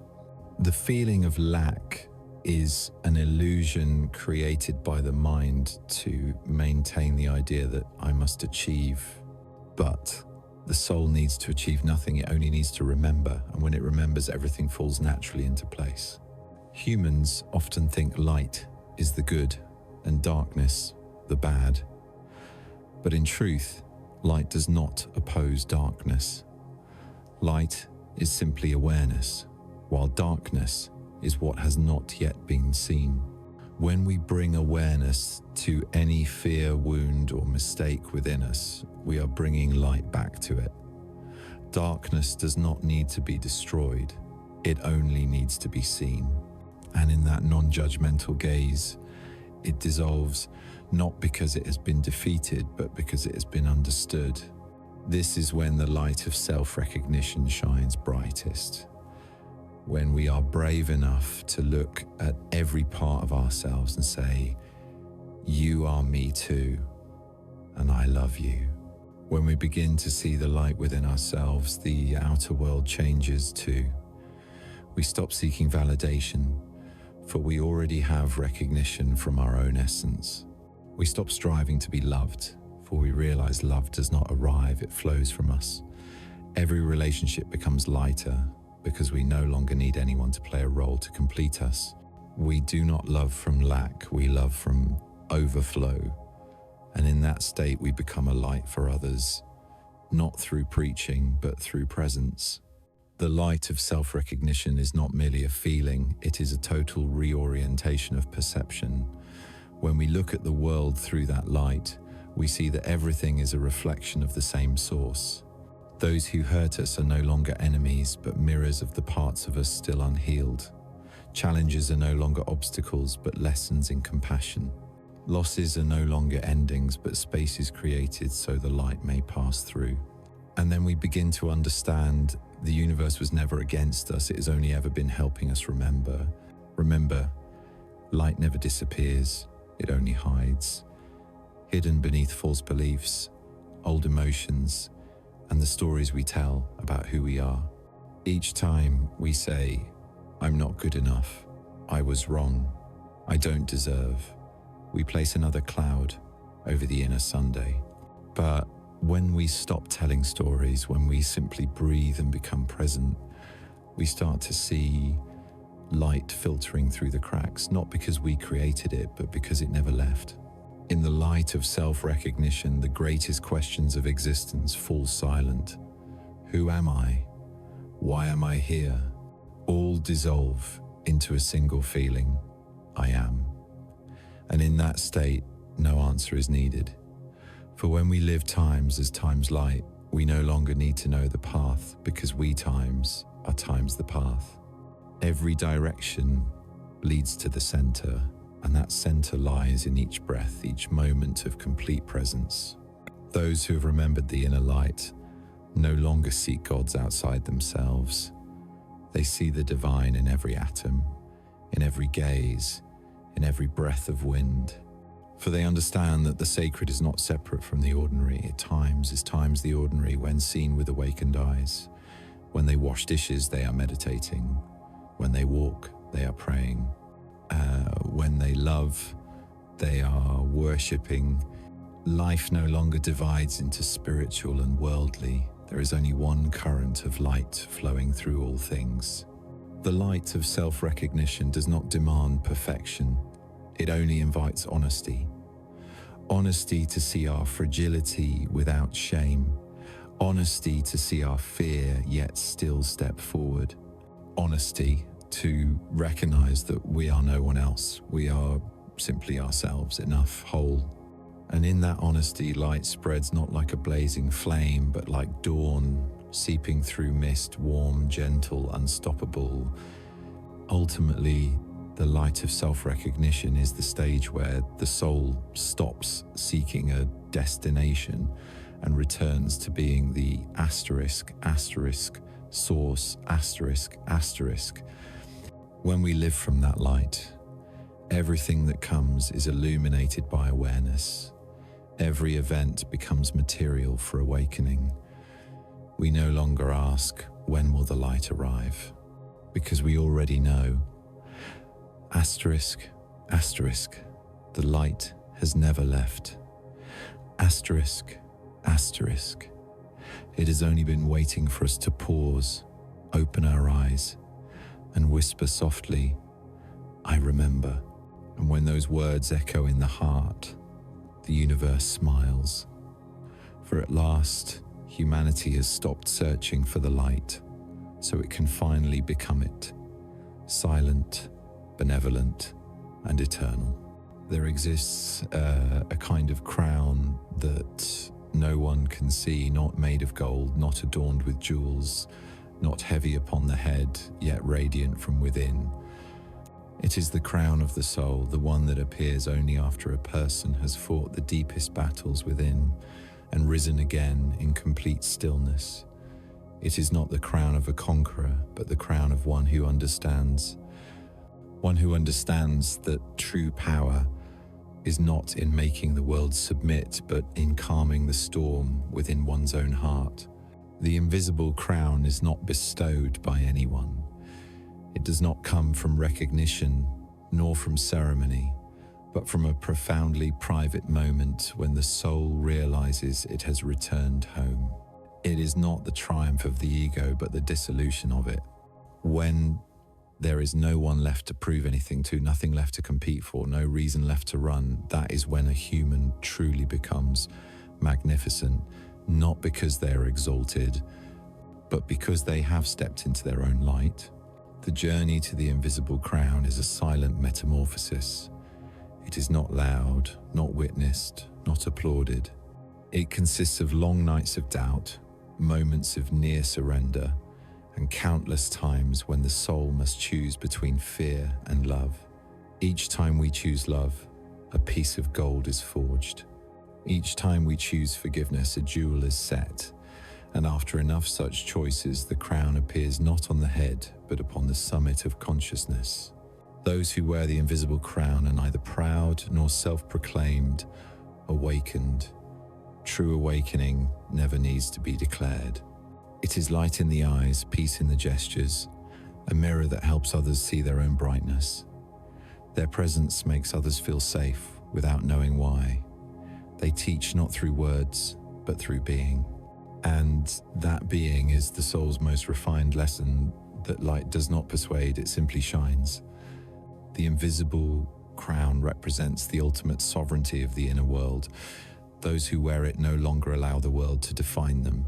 They can stand amid the marketplace, the noise, the chaos, yet keep their radiant center intact, not because they are detached, but because they have learned not to identify with disorder. They see the world moving, yet they know they are the stillness within which all movement occurs. They no longer fear loss, for they know that nothing is truly taken away. They no longer fear death, for they understand that the soul cannot dissolve. The invisible crown is also a symbol of deep compassion. Having seen their own darkness and forgiven it, they no longer judge anyone else. They know every soul is learning, every being is finding its way back to the light, each at its own rhythm. They do not compare, impose, or preach. They simply listen, for sometimes listening itself is the highest act of love one soul can offer another. Those who wear the invisible crown no longer need to prove goodness. They do not try to shine because they asterisk the light. And true light never needs to cast shadows to appear brighter. It simply illuminates, gently, steadily, for no one and for nothing. In that illumination, the world reflects upon itself and changes. This is pure power, the power of influence without force. The invisible crown is the harmony between human and soul. There is no longer a distance between the earthly self and the divine self. Every ordinary act, cooking, walking, working, laughing, crying, becomes a ritual. They no longer separate life from spirituality, for they have become the bridge between both. When they touch something, it becomes sacred. When they speak, their words gain soul. When they pass by, the air grows still, as if energy itself recognizes it is near something higher, deeper, truer. But this crown cannot be faked. It cannot be worn through borrowed beliefs, gained through rituals, or purchased with knowledge. It appears only when the soul has lived in truth long enough, when one has cried enough, loved enough, forgiven enough, and let go enough. When one no longer desires to be enlightened, but only to live authentically, the crown aligns itself upon the headlight as breath, yet unshakable. Those who wear the invisible crown no longer seek perfection. They know light is only real when it embraces its cracks. They are not ashamed of mistakes, for they understand that mistakes are the doorway to wisdom. They do not fear pain, for they know wounds are the openings through which light enters. Every fracture in them is no longer a scar, but a pattern, a testament of the journey. The invisible crown is also the emblem of service. When the soul awakens, power is no longer used to prove, but to radiate. Those who bear it do not ask, "What do I get?" but "What can I give?" They know their energy is their greatest gift. A smile, a touch, a word can shift another's vibration. They do not act for fame, duty, or reward. They act for the quiet joy of participating in the dance of the cosmos. When a person reaches this state, time and space become as light as breath. Everything that arrives has its purpose. Everything that leaves is accepted. They no longer ask why. They simply say, "All right." Every moment is enough. Every breath is sacred. And in that simplicity, their light becomes stronger than any sermon. For nothing is more convincing than a soul that has become transparent to itself. Those who wear the invisible crown no longer walk with heads bowed in fear, nor raised in pride. They walk slowly, but surely, as if every step touches sacred ground. Their eyes are peaceful, their voice calm, their smile enough to make others believe the world is still good. They do not know everything, but they know one thing. Asterisk, asterisk, everything is exactly where it should be. Asterisk, asterisk. The invisible crown is not a final reward, but the meeting point between the human and the eternal. When it appears, the soul is no longer on a journey of seeking it, has times become times the journey itself. Every day is a prayer, every glance a blessing, every breath a hymn of gratitude. And in that simplicity, they no longer need light to shine upon them. They times are times the light. And the world, when it touches them, glows softly, as if remembering something it once had within itself. And perhaps that is the silent mission of those who wear the invisible crown, not to be admired, but to awaken in others the memory that asterisk, asterisk, they too are wearing such a crown. Asterisk, asterisk, they need only remember, and their own light will blaze once more. And the world, one soul at a time, will begin to shine. Again, not because it was given light, but because together we have all asterisk, asterisk remembered. Asterisk, asterisk. There comes a moment after all the long journeys of searching, healing, and awakening when a person realizes a truth both simple and profound.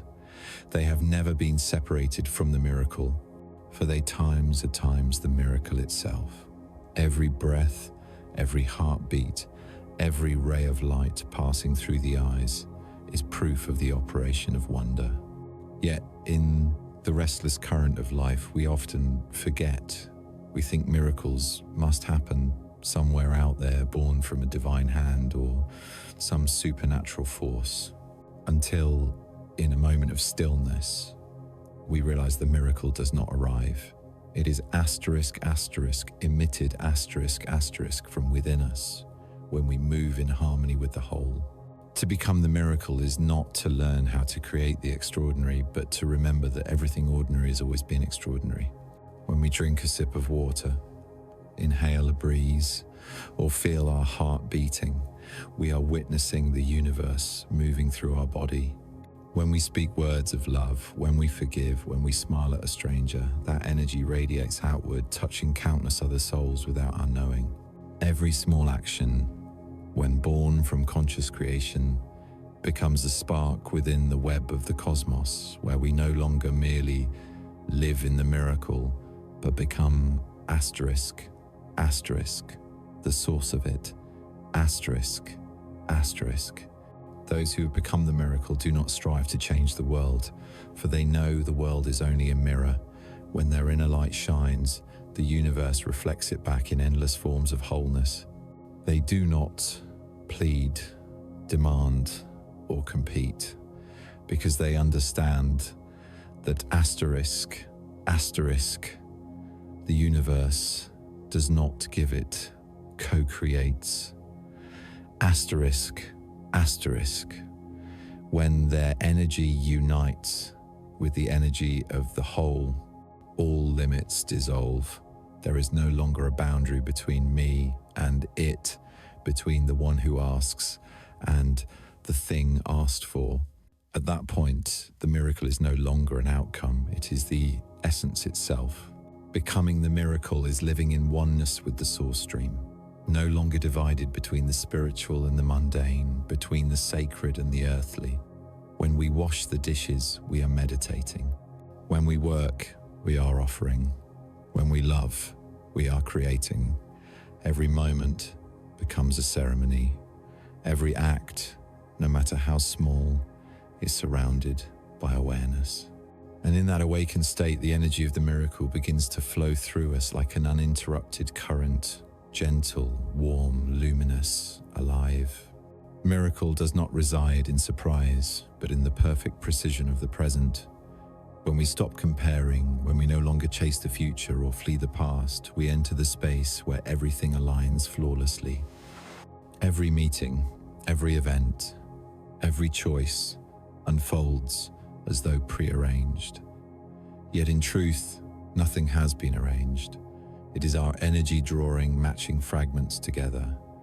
We no longer ask, why is this happening? But smile, knowing this is happening, asterisk, me, not asterisk, me. Those who have become the miracle no longer search for wonder, they are times that wonder for others.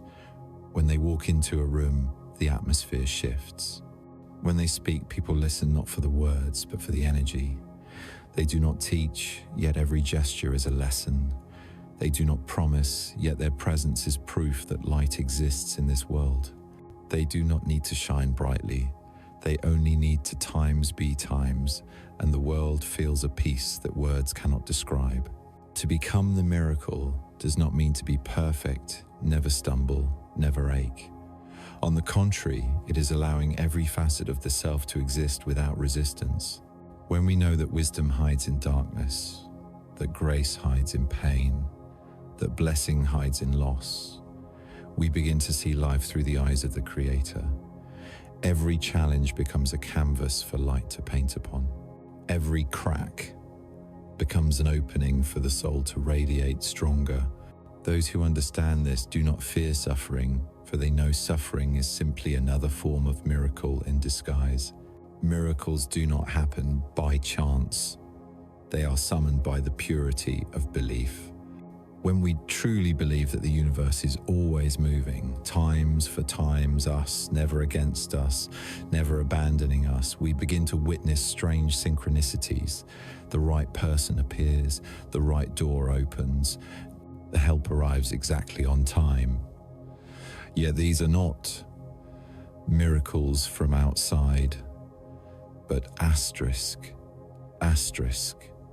responses from within. Asterisk.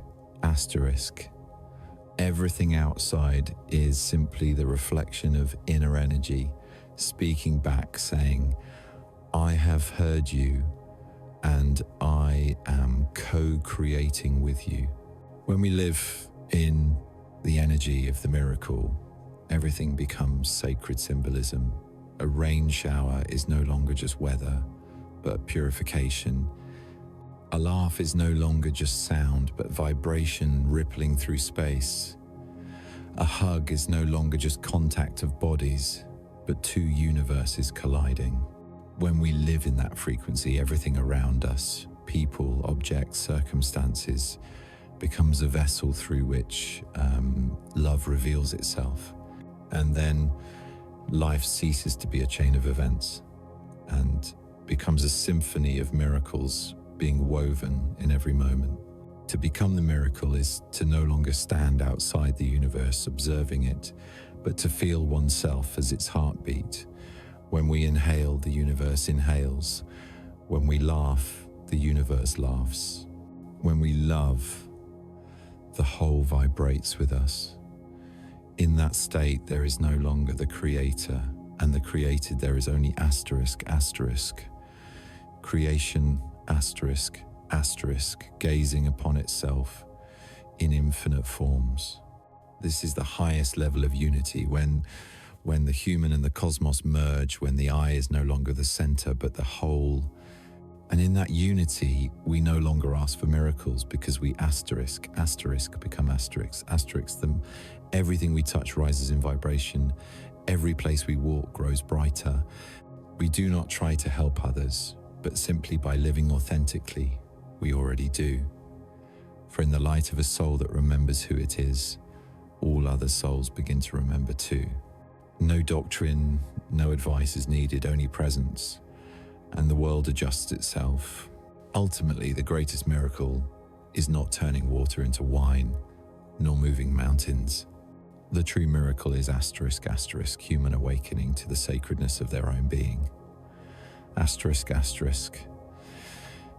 It is when we realize that we are not merely living in the universe is living within us. It is when we stop fearing, stop wandering, stop feeling separate, and simply smile, for we have come home. At that point, every prayer is answered the instant it is conceived, not because we are more powerful, but because we no longer doubt. Every action touches another's heart, not because we are better, but because we have become channels of pure love. And in every breath, every glance, every gesture, we know, asterisk, asterisk, the miracle is no longer something to witness. It is what we are. Asterisk, asterisk. For at the end of every journey, there is no destination but unity. Human and universe are no longer two separate entities, but a single stream of light singing its own song. And in that moment, the universe whispers in a language only the heart can hear. You have returned. You no longer seek the miracle, for you are the miracle.